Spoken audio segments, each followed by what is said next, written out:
Oi, gente, bom dia, boa tarde, boa noite. Espero que vocês estejam bem, que estejam se cuidando. Então, hoje a gente vai para mais uma aula para estudar aquele conteúdo do processo de estrutura de palavras. Hoje a gente vai falar mais da formação. Na aula passada a gente viu as estruturas, as partezinhas que formam uma palavra na língua portuguesa. E hoje a gente vai falar como se dá o processo de formação dessas palavras, como elas vão surgindo. Eu vou só diminuir meu reloginho aqui e aumentar minha apresentação. Pronto. Então, essa aula então, é o processo de formação de palavras que também está lá no livro de vocês. E a gente vai ver vários processos, a gente tem bastante conteúdo.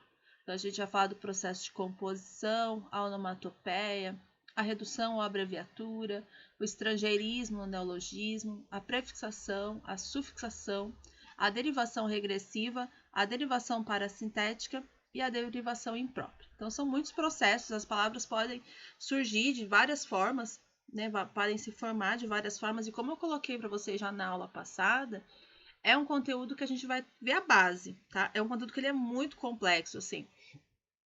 Mas vocês sabem que não é a minha área de estudo é a literatura, então é um conteúdo que eu sei, conheço, mas não é a minha área de aprofundamento, digamos assim. É um conteúdo que eu considero que para se aprofundar nele, você precisa mesmo passar anos estudando a história da língua, a filologia, a etimologia das palavras. Eu vou disponibilizar para vocês umas tabelas de radicais, né, de onde vem a maioria das palavras na língua portuguesa, que é o latim e o grego.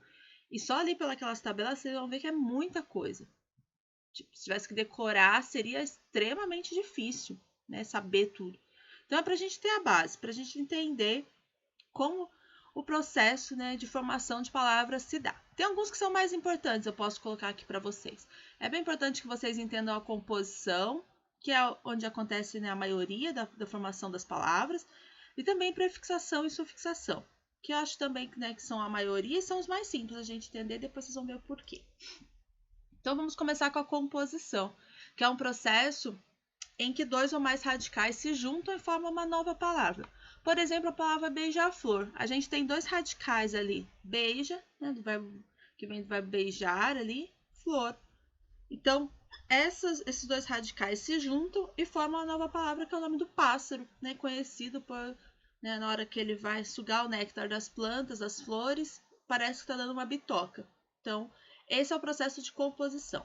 Aqui tem mais uns exemplos: girassol, guarda-roupa, paraquedas. Repare então que não é sempre por hífen só. As palavras de hífen automaticamente são geradas por composição, não é isso. As palavras também podem se juntar, né, sem o hífen, e daí a gente vai para a regra da ortografia, onde vai hífen, onde não tem, houve umas mudanças, né?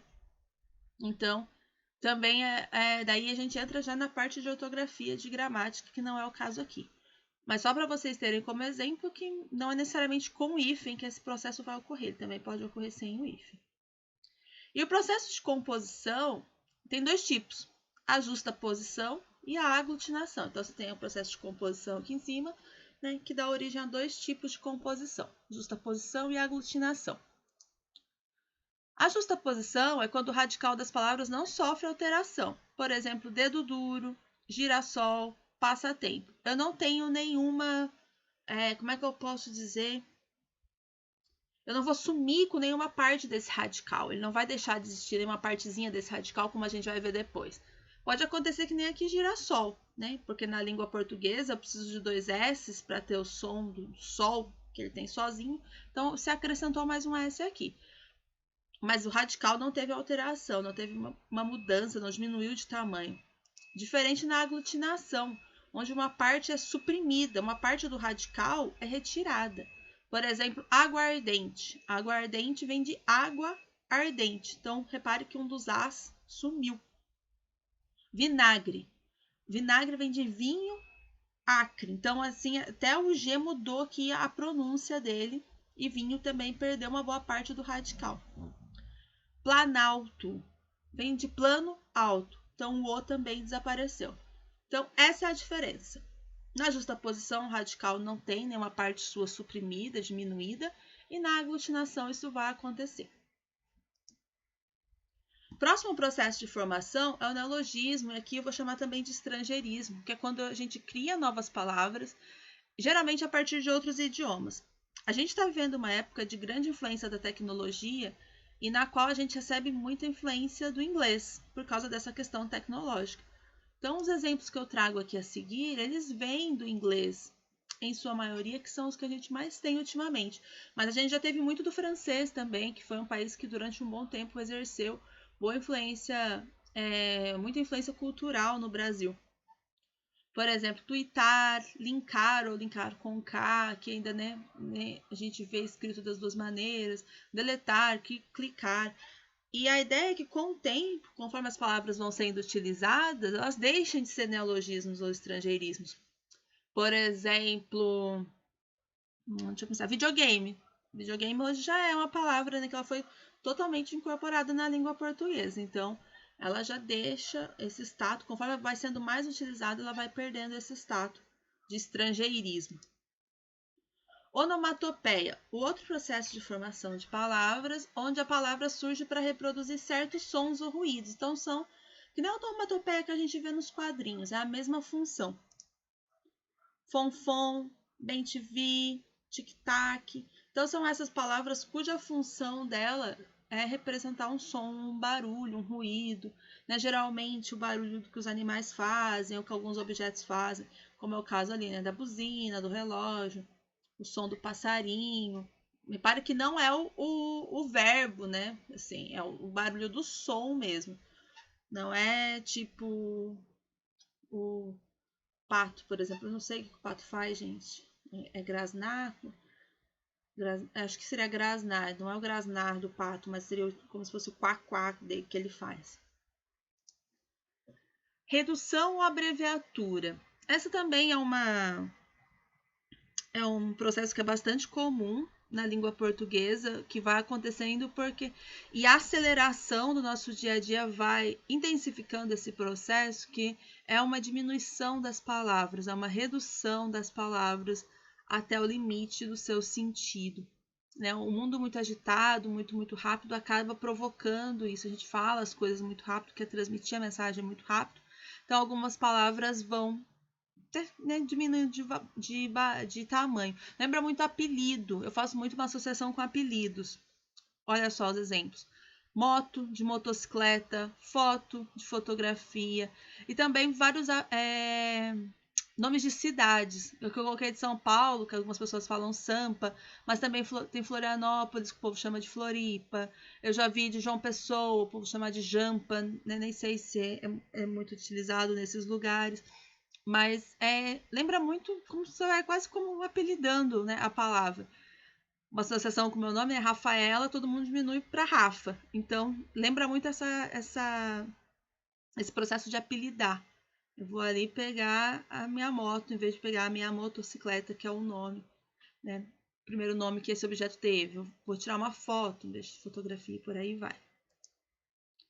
As derivações. Esse aqui, então, é outro processo que eu falei para vocês que é bem importante, né? Que é quando a gente tem um radical que dá origem, né? Que a gente chama muitas vezes de palavra primitiva, que dá origem às palavras derivadas.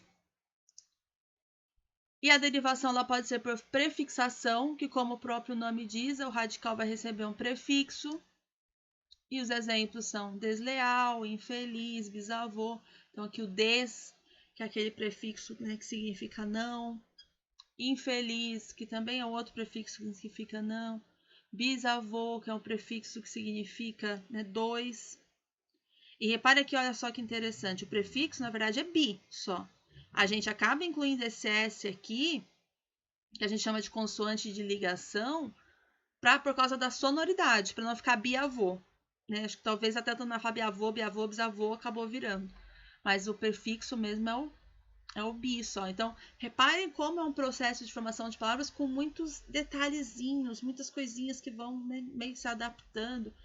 E eu diria para vocês que não há nenhuma regra, tudo é meio que, né, exceção, assim. A cada processo de cada formação de palavras é muito peculiar, muito diferente. Na sufixação, eu tenho, então, um radical recebendo um sufixo, ou seja, lá no final da palavra. Felizmente, então recebe aqui o sufixo mente. Bananada, o sufixo ada. Livraria, o sufixo ria. Então, reparem que eu vou, né, acrescentando esses sufixos para dar outras ideias. O mente, eu sempre falei para vocês que é de advérbio. Sempre que a palavra termina em mente, eu vou ter um advérbio. O bananada o ada tá associado a comidas, né? Marmelada, bananada, goiabada. E o uria a estabelecimentos, né? Livraria, bilheteria. O que mais que eu posso pôr? Mercearia. Reparem então como, né, como eu disse, são muitas coisinhas para a gente memorizar. A gente tem também, gente, e pode acontecer a derivação, né, ser prefixal e sufixal. Por exemplo, infelizmente, o in e o mente ali junto no radical feliz. Então, eu tenho uma derivação que vai ter os dois, prefixal e sufixal. Mas eu tenho também a derivação parasintética. E nesse tipo de derivação, o radical vai receber prefixo e sufixo simultaneamente e nenhum dos dois podem ser retirados, porque a palavra perde o sentido, né? Por exemplo, voltando ao exemplo que eu dei, infelizmente, existe infeliz e existe felizmente. Tranquilo. Na derivação parasintética, eu não posso tirar o prefixo nem o sufixo, porque a palavra deixa de existir. Olha os exemplos. Enriquecer. Não existe só enriquecer. E não existe só Henrique, a não ser que seja o nome, mas daí é outra coisa, não tem nada a ver com o nosso radical aqui, né, de riqueza, do rico. Desalmado, a mesma coisa, não existe almado. E não existe desalma. Se fosse, eu coloco outro sufixo ali, desalmar, né? Enfim, eu vou construindo esse verbo. Empobrecer, não existe pobrecer, não existe empobre. Então, repare. Engessando, não existe, né? Engessando, não existe enges, né? Sem alguma desinência aqui, algum sufixo que vai indicar o verbo.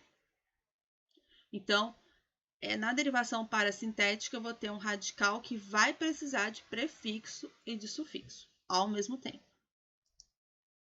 Derivação regressiva. Essa derivação é quando eu tenho os substantivos deverbais, que a gente chama, que são substantivos que provêm de verbos. Olha o exemplo. Para eu ter ajuda, eu preciso de que alguém ajude, da ajuda a ajudar. O combate vem de combater. O castigo vem de castigar. Então, é como se eu precisasse ter a ação primeiro, para depois eu ter esse substantivo, né, que vai gerar essa palavra. Essa outra forma de derivação também muito peculiar, muito diferente, onde a palavra não se altera, mas a palavra muda de classe gramatical. Ela deixa, por exemplo, então, de ser um advérbio para ser um substantivo. Essa é a característica desse tipo de derivação. E isso vai acontecer principalmente por causa dos artigos na frente da palavra. Os bons, né? Por exemplo, assim, sigam-me os bons, acho que o Chapolin falava isso, né? Então, esse bons aqui nessa frase tá como o substantivo. Os maus, né? Então, aqui, e isso se eu não coloco, por exemplo, os bons garotos, e daí isso não ocorre. Ali, bom é adjetivo mesmo. Eu tenho que estar usando o bom ali sozinho. Tem que estar implícito ali, que seria, né, que eu estou tratando de pessoas ou de outra coisa. O porquê da questão, por exemplo. Porque é uma conjunção. Quando eu coloco o na frente, ele acaba virando um substantivo. O poder, olha essa aqui que interessante. O poder vem do verbo poder, né? Mas aqui dentro com o eu crio um substantivo. E o não, né? Por exemplo, o não é uma resposta que nos dói. Então, esse não deixa de ser advérbio e passa a ser um substantivo. Toda palavra com um artigo na frente, né? Sem a não ser que ela esteja com outra função, por exemplo, os bons meninos, daí bons vai continuar sendo adjetivo, substantivo é meninos, mas, por exemplo, no caso da frase do Chapolin, sigam-me os bons, então toda palavra que está ali junto com um artigo, ela vira um substantivo. Naquela frase, ela é um substantivo mesmo que a classe gramatical dela, onde ela se encaixa sozinha, não seja o substantivo. Então é isso, gente. É muito exemplo, muita coisinha. Eu aconselho vocês a darem uma lida no livro de vocês. Eu vou colocar as tabelas de radicais. Mas como eu disse, é para vocês, né, e de prefixos também.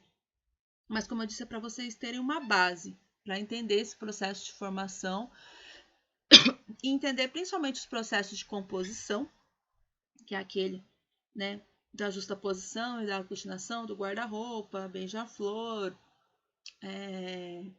passatempo, paraquedas, que podem ser palavras com hífen ou não, e os de derivação, que são, né, a grande maioria na língua portuguesa, onde eu tenho o radical e depois os prefixos e sufixos que são juntados a esse radical, formando novas palavras. A atividade, ela tá lá no livro de vocês, desse conteúdo. Na página 208 tem uma charge lá bem bacana, onde vocês devem responder as questões 1 e 2 no caderno e me mandar uma foto aqui na postagem, tá? É bem tranquilo, vocês vão ver que tem bastante também da interpretação do texto e do quanto esse processo de formação de palavras pode mudar o sentido da palavra, né? Vou trazer até o exemplo que eu dei logo no comecinho, beija-flor. Beija é uma coisa, flor é outra totalmente diferente. Então, quando você tem a junção desses dois radicais, você tem o nome do pássaro. Lá na atividade tem algo bem parecido, uma brincadeira, que é esse processo de formação de palavras na charge, que ficou bem bacana, acho que uma questão bem legal da gente responder e depois discutir. Qualquer dúvida, vocês já sabem, preferencialmente por e-mail ou por comentário particular aqui na postagem.